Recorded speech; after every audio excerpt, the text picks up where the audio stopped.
নমস্কার বন্ধুরা, welcome back to my channel. আমি অনন্যার একটা নতুন ব্লগে তোমাদের সকলকে স্বাগত জানাই। তো আজ হচ্ছে রবিবার মানে একটু স্পেশাল মেনু আর খাওয়া দাওয়া। কিন্তু বাড়িতে তো শুভজিৎ নেই, ওকে আমরা খুব মিস করছি। আজ আমার ছেলের আবদারে তৈরি করছি মাটন, তার সেই সঙ্গে শ্যুট করছি পাঁচফোড়ন কিচেন চ্যানেলের জন্য।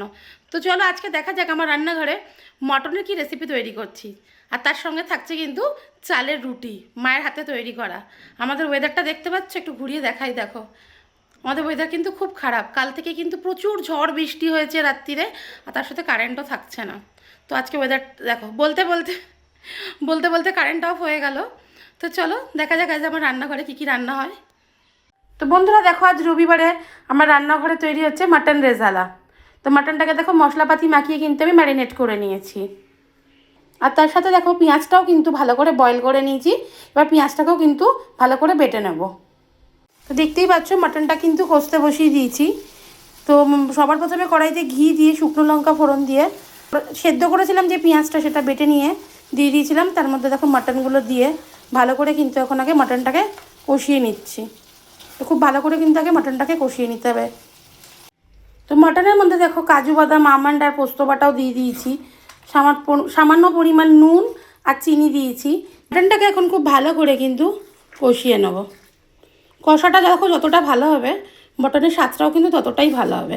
আর তোমরা চাইলে কিন্তু এটা তেল দিয়েও করতে পারো রান্নাটা, তবে ঘিয়ে কিন্তু টেস্টটা খুব ভালো আসে। দুপুরবেলা দেখো দহি মির্চি বানাবো রেজালার সাথে রুটি দিয়ে খাওয়ার জন্য। তো দেখো যে আচার বানায় যে লঙ্কাগুলো হয় না, সেই লঙ্কাগুলো থেকে দেখো যে বীজগুলো ছাড়িয়ে নিয়ে এরকম টুকরো টুকরো করে কেটে রেখে দিয়েছি। এরপরে মির্চিটাকে বানাবো। দই মির্চি বানানোর জন্য দেখো বাটিতে দই নিয়ে নিয়েছি, একটু হলুদ গুঁড়ো, একটু লঙ্কার গুঁড়ো, একটু ধনের গুঁড়ো আর সামান্য একটু গরম মশলা দিয়ে দিয়েছি। এবার ভালো করে দইয়ের সঙ্গে মশলাটাকে মিশিয়ে নেবো। তো দেখো মশলাটাকে কিন্তু খুব ভালো করে দইয়ের সাথে মিশিয়ে নিয়েছি।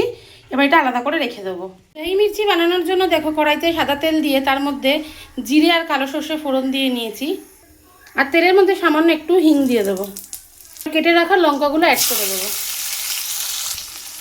লঙ্কায় পরিমাণ মতো নুন দিয়ে দিয়েছি। ওই লঙ্কাটাকে খুব ভালো করে ভেজে নেব। আর এদিকে দেখো মাটন রেজালাটা কিন্তু সিটি করার জন্য প্রেশার কুকারেও বসিয়ে দিয়েছি।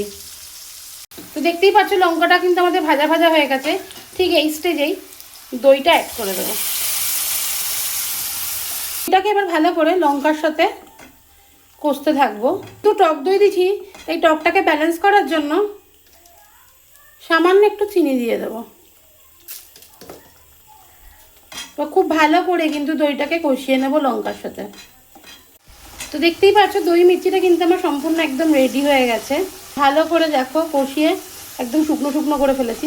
এবার সব শেষে ওপর থেকে একটু ধনেপাতা দিয়ে দেবো। তো দেখতেই পাচ্ছ ধনেপাতা কুচি দিয়ে দিয়েছি।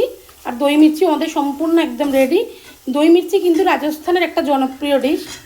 এটা রুটির সাথে খেতে কিন্তু খুবই ভালো লাগে। তো চলো, দই মির্চি আমাদের একদম রেডি হয়ে গেছে। তো দেখো গ্যাসে ওইদিকে রান্না চলছে বলে ইন্ডাকশানে এখন চালের রুটি বানাচ্ছে মা। দেখো কি সুন্দর মেখে নিয়েছে চালের আটাকে।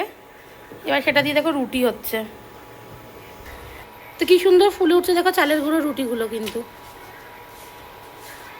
তো দেখতেই পাচ্ছ মাটন রেজালাটা কিন্তু আমি ওই মাখনা আর পেঁয়াজ ভাজার মধ্যে ঢেলে দিয়েছি।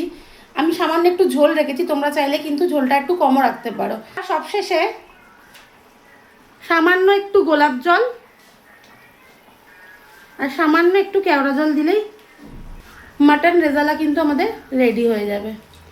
আর সামান্য একটু ফুটলেই মাটন রেজালা আমাদের একদম সম্পূর্ণ রেডি হয়ে যাবে। তো দেখো দুপুরে লাঞ্চ করতে বসে পড়েছি। দুপুরের খাবারে রয়েছে দেখো চালের আটা রুটি, তার সাথে রয়েছে মাটন রেজালা, দই মির্চি আর সালাদ। তো চলো দুপুরে খাওয়াটা এখন খেয়ে নিই। তো এই ছোট্ট ভিডিওটাই অবধি। তোমরা সবাই ভালো থেকো, সুস্থ থেকো। আবার একটা নতুন ব্লগে তোমাদের সকলের সঙ্গে দেখা হবে। তো চলো টাটা, বাই বাই।